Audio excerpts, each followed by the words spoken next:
Salam, xoş gördük. Yenidən sizinlə həmişə olduğu kimi mənəm, həkim, psixoterapevt, yalan və bədəndir üzrə ekspert Elnay Rəhimov Tambovski.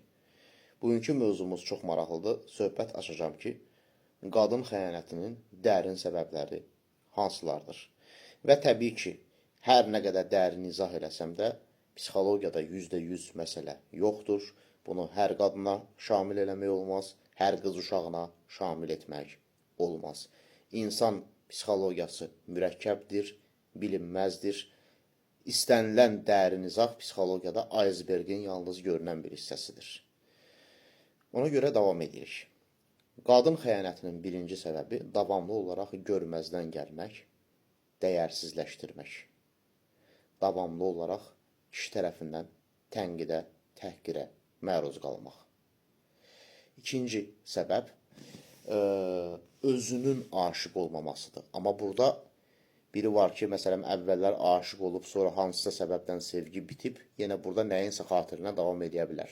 Amma bir də var ki, ümumiyyətlə heç əvvəlcədən onu istəməyib və yaxud da zorla evləndirilibdir və yaxud da nəyəsə məcbur buraxılaraq evləndirilibdir. Nəticədə, bu qadının bu kişiyə qarşı ümumiyyətlə hissi yoxdur.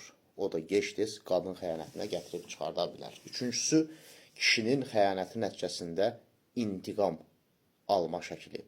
Adətən bu tip xəyanətlər duyğusal olaraq qeyri-stabil xanımlar tərəfindən törədilir. Yəni, qadın da intiqam almaq üçün xəyanət edir. Yəni, eyni şəkildə davranır. Dördüncüsü, özünü dəyərli hiss eləməyi test eləmək. Bəzi xanımlarda hər zaman qorxu vardır ki, görəsən mən dəyərliyəm, yoxsa deyiləm. Ona görə xəyanət edir.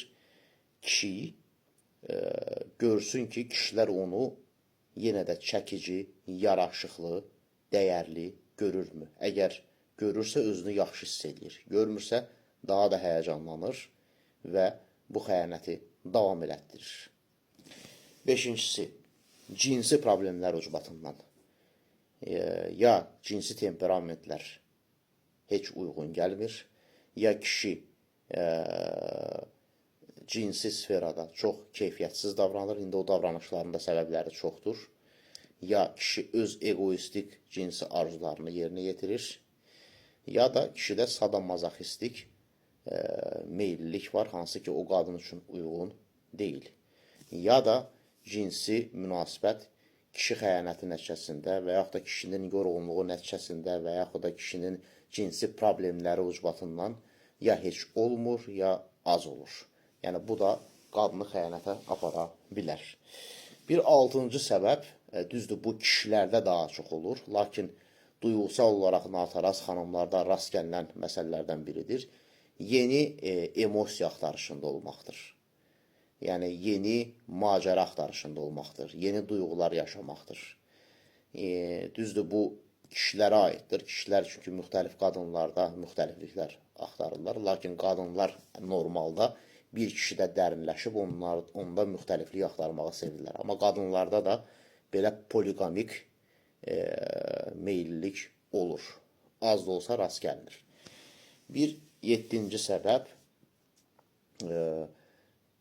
eyfariyaya səbəb olan, hisslərə səbəb olan dopaminin miqdarı qanda çox qalmır, konkret insana qarşı. Yəni, ailə qurdu xanım, deyək ki, bir dəfə sevişdi, bir neçə dəfə münasibət yaşadı, artıq ona qarşı hissləri avtomatik ölür. Digərindən münasibətdə olur, ona qarşı da ölür, bir başqasına qarşı da ölür. Daimi o hisslərin tətiklənməsi üçün bu xəyanətə neyniyir? Girişir.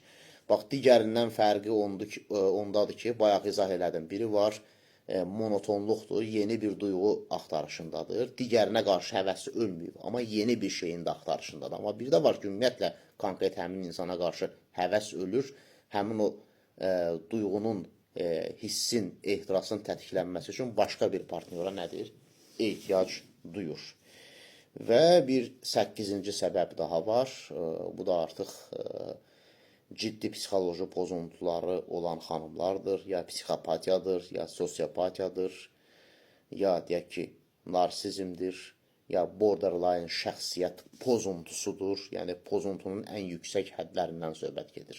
Yəni burada adi pozuntudan söhbət getmir. Yəni elə olur ki, insanlar, xanımlar damarlarını da doğrayırlar. Yəni hətta o dərəcədə. Bu zaman bəli, xanım nədir? Xəyanətə yol verə bilər. Bir digər məsələ də onu qeyd edeyim ki, xanımlar ümumiyyətlə xəyanətlərini çox yaxşı gizlətmək qabiliyyətinə malikdirlər. İndi sual olunacaq ki, kişilər çox xəyanət edir, yoxsa xanımlar çox xəyanət edir. Əsasən demək olar ki, 50-50-dir. Demək olar ki, deyək ki, ən uzağı deyək ki, 60% kişidirsə, 40% də qadındır. Sadəcə fərq nədir? Kişi xəyanətini gizlədə bilmir. Qadın isə keçmiş zamandan bəri həyatda qalmaq üçün özündə inkişaf elətdirdiyi detallara fikir vermək instinkti ilə xəyanəti üzə çıxartmağa bacarır. Kişidə isə belə bir, necə deyirlər, qorxu yoxdur. Kişi ümumiyyətlə qorxmur ki, onun nəyinsə üstü açılanda ona çox ağır bir fəsadlar gözləyir. Ona görə kişi belə bir şeylərdə rahatdır. Kişinin xəyanəti tez üzə çıxır. Üstəlik də qadın xəyanət eləyərkən xəyanətə məruz qaldığı, necə deyirlər, kişi haqqında rahatlıqla qeybət eləyə bilir öz rəfiqələrinə, başqalarına danışa bilir, əksinə dəstək alır. Deyir ki, can, qurban olum, başıma dönüm, ev yox, düzələr və yaxud da səndən yaxşısını tapan deyildi ki, sənin kimi bir xanıma xəyanət eləmək olar. Yəni, dəstək alır. Amma kişi isə xanımından xəyanət görəndə ilk öncə onu üzə çıxartmaq çətin olur. Bir də görsən, kişinin illərlə heç bundan xəbər olmur. Üzə çıxanda da gedib başqa kişilərə danışan deyir ki, mənim həyat yoldaşım mənə xəyanət edib. Yəni, onun qeybətini də apara bilmir. Elə o fonda, yəni kişi xəyanəti çoxmuş kimi görünür, qadın xəyanəti azmış kimi görünür. Amma halbuki nədir? Əslində, üstü açılıb açılmamaq söhbəti var. Kişi xəyanəti gizlədə bilmədiyinə görə tez üstü açılır və kişi xəyanətinin qeybəti edilir deyənə daha çox üstü açılır. Qadın xəyanəti həm gizlədə bilir, üstü açılmır, həm üstü açılsa belə onun qeybəti belə çox yerdə edilmir. Yəni o fonda kişi xəyanəti qat-qat artıq görünür. Amma əslində dediyim kimi, hardasa 50-50-yədir. Diqqətinizə görə minnətdaram. Sağ olun.